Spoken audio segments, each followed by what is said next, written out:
What's going on, guys? Austin Hargett here. Welcome back to the channel. And if you're checking us out on the Weld app, welcome back to the app. I believe every welder in the world should be on that Weld app. So if you're checking us out on the Weld app, be sure to go tell all your friends what you've seen on there and to come join the community.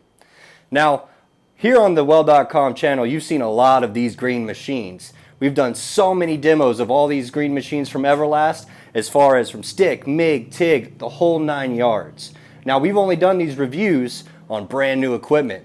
Today, it's going to be a little different. We're going to check out a couple of these machines and give you an honest 5-year review. I've owned these machines for 5 years, and we're going to jump into the what's great about them and what might be something to consider before you make a purchase. Let's check it out.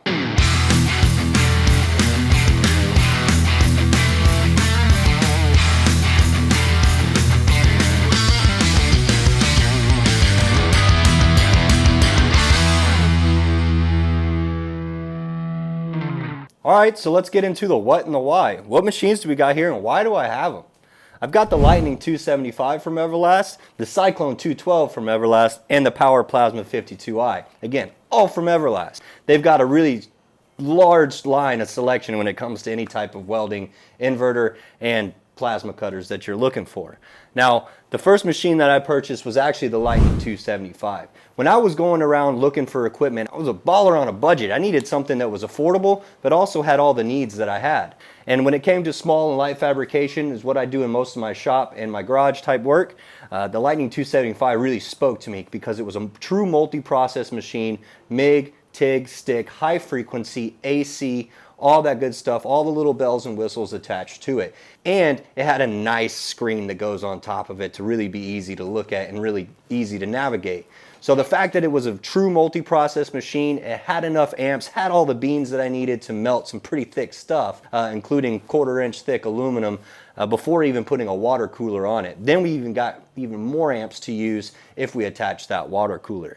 Another reason it was a pretty affordable machine, as well as it holding a whole 30-pound spool of MIG wire. That was big to me. I didn't want to have to be changing a bunch of spools all the time. I wanted that big roll to fit on my machine because a lot of the light fabrication I do is a lot of MIG and TIG work.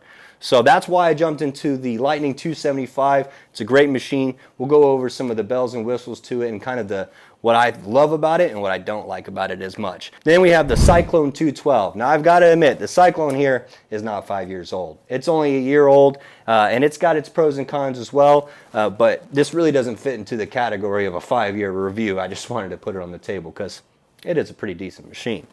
Now the Everlast Power Plasma 52i, I've had it for 5 years, and I'm honestly surprised it's still alive from all the brutal torture that I've put it through. It's really been a true trooper. And again, the reason why I jumped into the Power Plasma is, again, I needed something that was affordable. It was under $1,000, it was just what I was looking for, but it had enough power for under that price range. So it was able to cut a 1/4 inch thick on my CNC table without a problem. It does occasionally hit a duty cycle if I've got some really long cutting on some 1/4 inch, but that's going to happen when you've got a plasma cutter this size. When it comes to sheet metal, this thing rips and tears, and it still does. So now we know why I have these machines. Now let's go into each one of them kind of individually, starting with the Lightning, then the Plasma, and then we'll kind of touch onto the Cyclone, being that it's not a 5-year-old machine, but I still want to talk about it.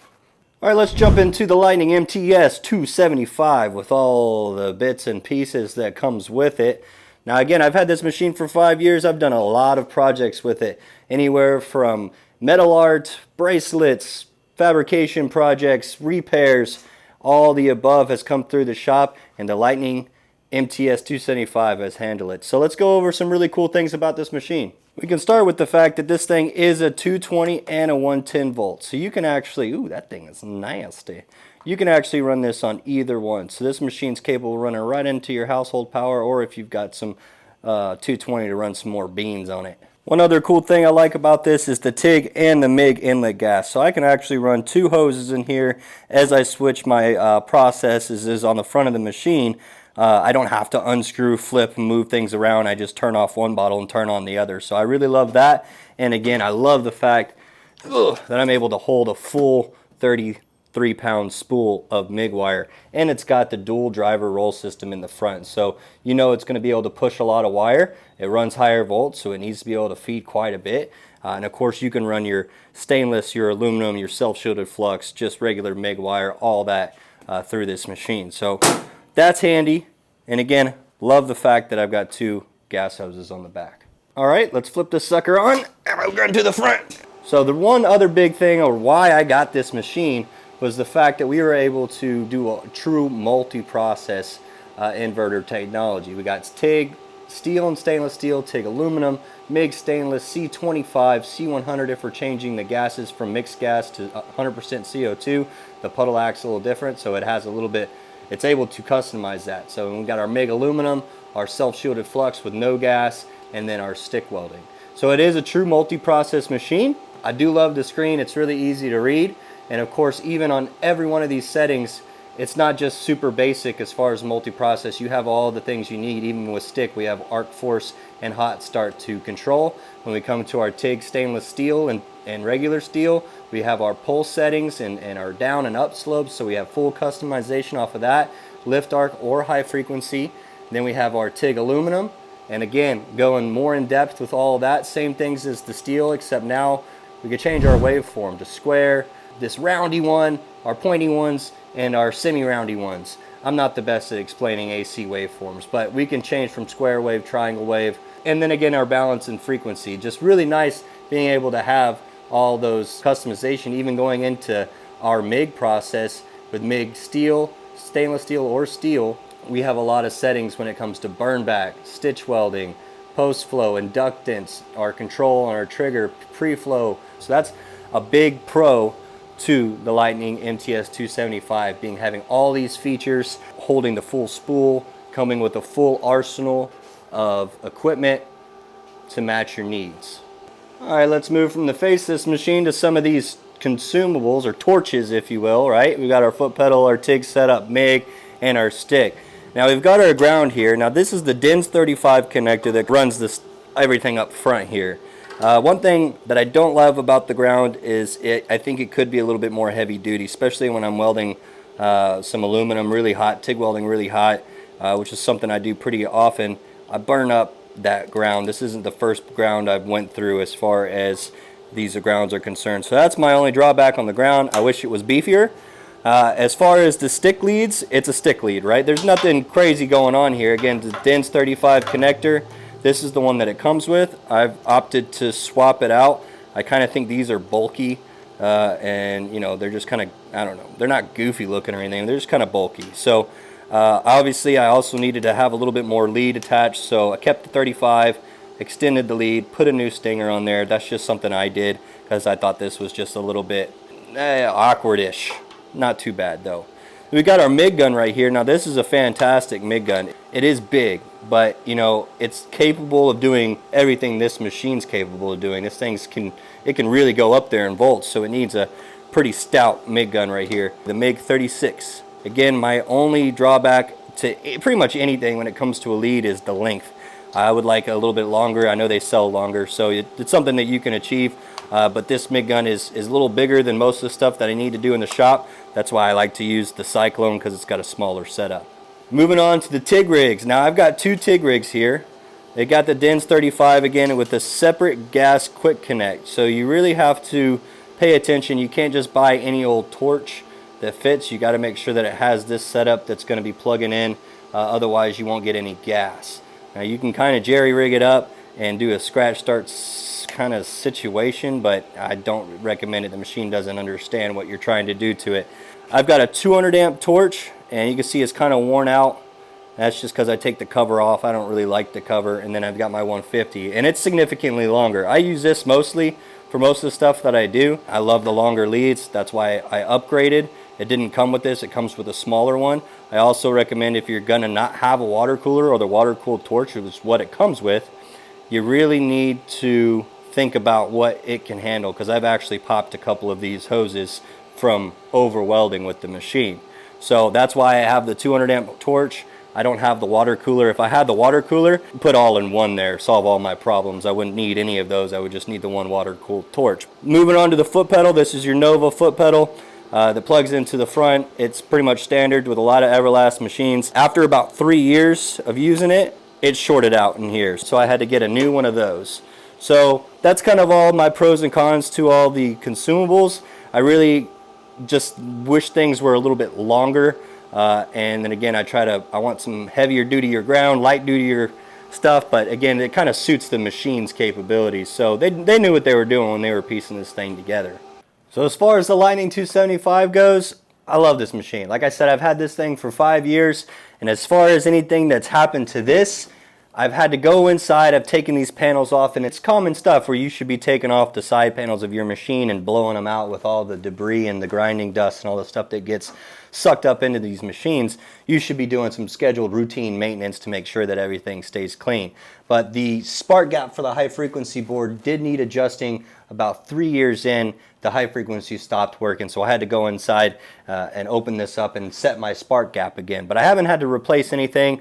The fan, it's gotten a little bit scuzzy. It started screaming on me like a banshee, but all it took was me taking this panel off and giving it some cleaning and giving it some TLC, and this thing's keeping running. I think it's a great machine for a welder to grow into. It's not just your little hobbyist machine that you're going to be doing occasionally things around the shop. This thing is a serious workhorse, and you know, with the water cooler, you can do quite a bit of work with a really high duty cycle with it. A couple things that I don't like is the fact that it doesn't have a scratch start feature when the lift arc requires a remote control. So that means you need a hand switch or a foot pedal to run the lift arc. I would like to have not to worry about sometimes having some sort of remote to worry about, where it's just give me the amps and let me weld. But that's just my opinion when it comes to field welding. Outside, I'd much rather deal without a remote. That, and the machine does not run 6010 electrodes. It stick welds 7018 like a charm and some other electrodes, but a 6010, that's not it's not its cup of tea. So now that we know a little bit more about the Lightning 275, again, highly recommend it. Let's jump into this power plasma and kind of see what the bells and whistles are to it and how it lasted over these 5 years. One other thing, this thing's not very light either. It wasn't easy getting it on the table.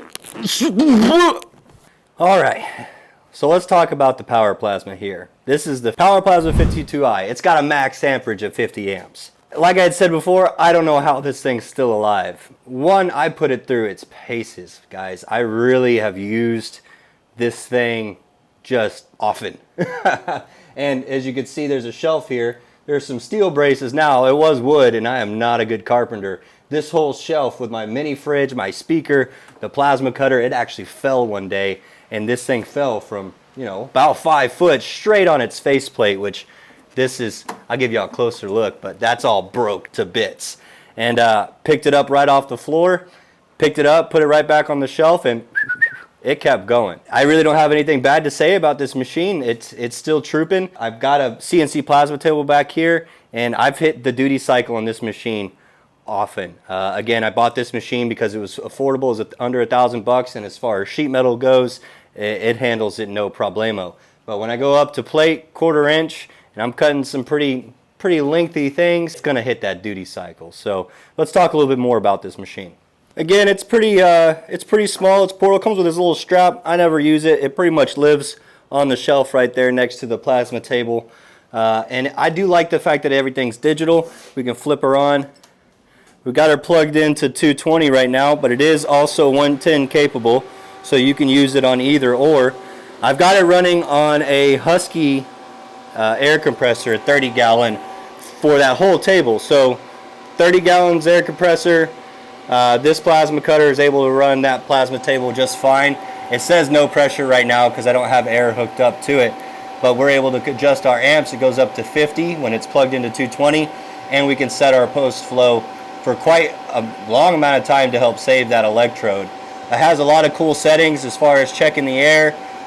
It's got a CNC capability, so there's a plug in the back, which we'll look at, that gives you capabilities for CNC. It's got a lock trigger and a lock off, so it's kind of like when you light up, it'll stay on if you've got the lock on, even if you let go of the trigger, whereas the lock off, you know, on and off is on and off. Then we have our auto start and our tip saver in a gouge mode, which is always nice to have. Just a fine plasma cutter. I cut 1/4 inch plate. Like, I mean, it did this whole cut. I had to stop it about halfway, a little bit 3/4 of the way through this because it would hit that duty cycle. But that's running about 45 amps, you know, 15 inches a minute, 20 inches a minute. It's got an air dryer, comes with it, and again with our CNC capabilities, having that in the back. So that's super nice. You don't have to hardwire anything to it. And again, that face panel kind of broke from its gnarly fall, but the fact that this thing still runs from as much as I've worked it is crazy. There's not a whole lot of heck to a plasma cutter, right? We've got our plasma torch here, and it's so nasty because it lives on that plasma table all the time, and it's a water table, so it's all that rusty, I call it mud water.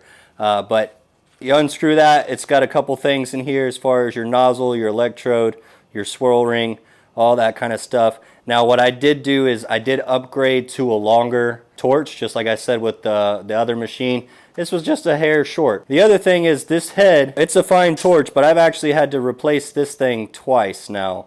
And I think that was from me over screwing these electrodes. They'd ruin this bit or kind of cross thread it, and I had to replace it one time where I took this whole thing apart and replaced it, and I don't think I did a very good job of doing it. So I think I ended up making it worse by trying to make it better. So then I ended up just saying screw it, buying the longer setup and the corset coming with a new torch. So taking a little bit better care of this one than I did the last.